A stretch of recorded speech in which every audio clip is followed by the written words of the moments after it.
महात्मा ज्योतिबा फूले का जन्म 11 अप्रैल 1827 को पुणे में एक माली परिवार में हुआ था।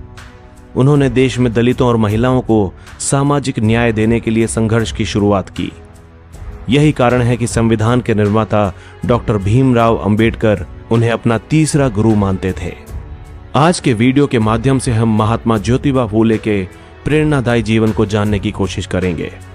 महात्मा ज्योतिबा फूले की गिनती महात्मा गांधी से पहले सबसे महान समाज सुधारकों में होती थी। वह पूरी जिंदगी छुआछूत, अशिक्षा, महिलाओं के खिलाफ अत्याचार जैसी सामाजिक बुराइयों के खिलाफ लड़ते रहे। महात्मा ज्योतिबा फूले का पूरा नाम ज्योतिराव गोविंदराव फूले था। उनका परिवार माली का काम करता था। यही कारण है कि उनके नाम के साथ फूले उपनाम जुड़ गया। उनके पिता का नाम गोविंद राव था और मां का नाम चिमणा बाई। जब ज्योतिबा फूले सिर्फ 1 साल के थे तो उनकी मां चल बसी, जिसके बाद उनका पालन पोषण सगुणा बाई नाम की महिला ने किया। ज्योतिबा फूले की प्रारंभिक पढ़ाई मराठी में हुई थी। 1840 में उन्होंने सावित्री बाई से शादी की, जो आगे चलकर खुद एक महान समाज सेविका के रूप में उभरी। दोनों ने मिलकर दलितों और महिलाओं के उत्थान के लिए बहुत काम किए। महिलाओं को शिक्षा से जोड़ने के लिए दोनों ने मिलकर 1848 में पहला गर्ल्स कॉलेज खोला था। गरीबों और दलितों को सामाजिक न्याय दिलवाने के लिए ज्योतिबा फूले ने 1873 में सत्यशोधक समाज की स्थापना की। सामाजिक न्याय के प्रति उनके संघर्ष को देखते हुए 1888 में उन्हें महात्मा की उपाधि दी गई। कैसे मिली प्रेरणा? 1818 में मराठा और अंग्रेजों के बीच भीमा कोरेगांव युद्ध हुआ था। इस लड़ाई में अंग्रेजों की जीत हुई। कहा जाता है कि इस लड़ाई में अंग्रेजों की ओर से महार समुदाय के सैनिकों ने अपनी अस्मिता की लड़ाई के तौर पर बड़ी संख्या में हिस्सा लिया था, जिन्हें उस समय अछूत समझा जाता था। हालांकि इसके बाद भी दलितों के जीवन में कुछ खास बदलाव नहीं आया। धीरे धीरे ईसाई मिशनरियों ने उन्हें शिक्षा से जोड़ा। कहा जाता है कि ज्योतिराव जब 7 साल के थे तो उन्होंने स्कूल जाना शुरू कर दिया था, लेकिन सामाजिक दबाव के आगे उनके पिता विवश हो गए और उन्हें स्कूल की पढ़ाई छोड़नी पड़ी। पढ़ाई छूटने के बाद ज्योतिबा खेती में अपने पिता का हाथ बटाने लगे, लेकिन उनकी जिज्ञासा और प्रतिभा ने उर्दू फारसी के विद्वान गफ्फार बेग और ईसाई पादरी लिजीट को अपना कायल बना दिया और उन्होंने गोविंद राव को अपने बेटे को स्कूल भेजने के लिए समझाया। गोविंद राव ने भी उनकी बात मान ली और इस तरह ज्योतिबा फूले की पढ़ाई फिर से शुरू हो गई। जैसा कि उनकी प्रारंभिक शिक्षा मराठी में ही हुई थी, 1847 में उन्होंने स्कॉटिश मिशन के तहत अंग्रेजी स्कूल में दाखिला लिया, जिससे उन्हें आधुनिक शिक्षा की शक्ति का अंदाजा हुआ और उनके दिलो दिमाग में न्याय और आजादी के विचार ने अपना घर बना लिया।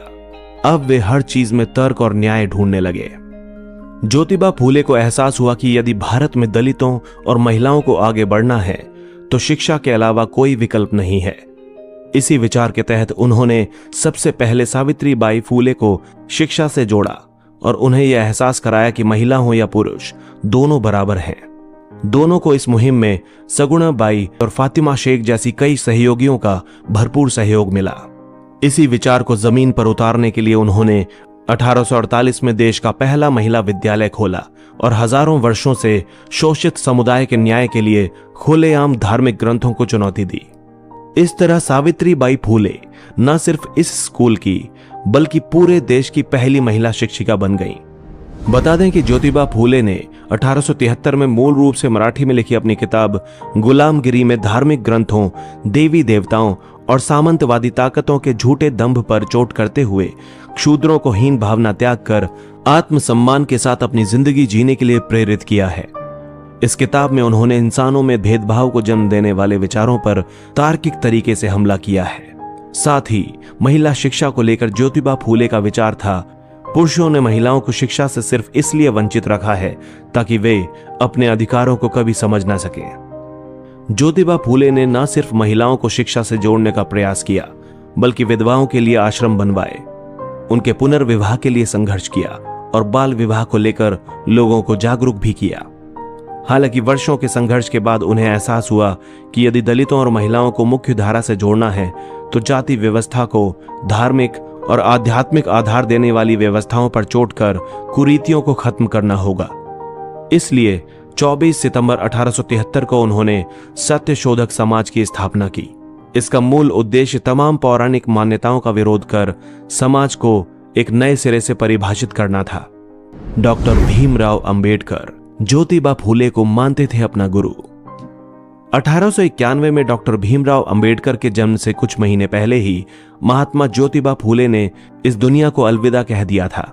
लेकिन संविधान के निर्माता डॉक्टर अंबेडकर ने बुद्ध और कबीर जैसे महात्माओं के साथ ज्योतिबा फूले को अपना तीसरा गुरु माना। अंबेडकर ने अंग्रेज इतिहासकारों द्वारा लिखे गए भारत के झूठे इतिहास और प्रपंचों के खिलाफ लिखी अपनी किताब शूद्र कौन थे को ज्योतिबा फूले को समर्पित किया था। इसके साथ ही उन्होंने लिखा, उन्होंने हिंदू समाज में छोटी जाति के लोगों को उच्च जाति के प्रति अपनी गुलामी की भावना के खिलाफ जगाया और सामाजिक लोकतंत्र की स्थापना को अंग्रेजी शासन से मुक्ति पाने से भी कहीं जरूरी बताया। ये किताब महात्मा फूले की याद में सादर समर्पित है। दलितों और महिलाओं के अलावा ज्योतिबा फूले ने किसानों की समस्याओं को भी एक नया विमर्श दिया। 1882 में लिखी अपनी किताब किसान का कोड़ा में उन्होंने किसानों की दुर्दशा को दर्शाया था।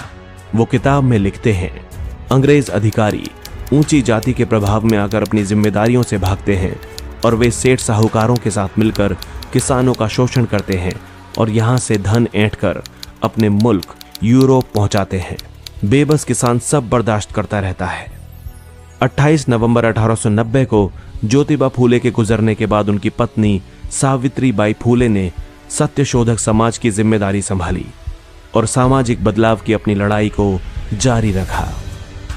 वास्तव में सामाजिक न्याय के संदर्भ में सत्यशोधक समाज द्वारा दिखाए गए रास्ते आज करीब 150 वर्षों के बाद भी प्रासंगिक हैं।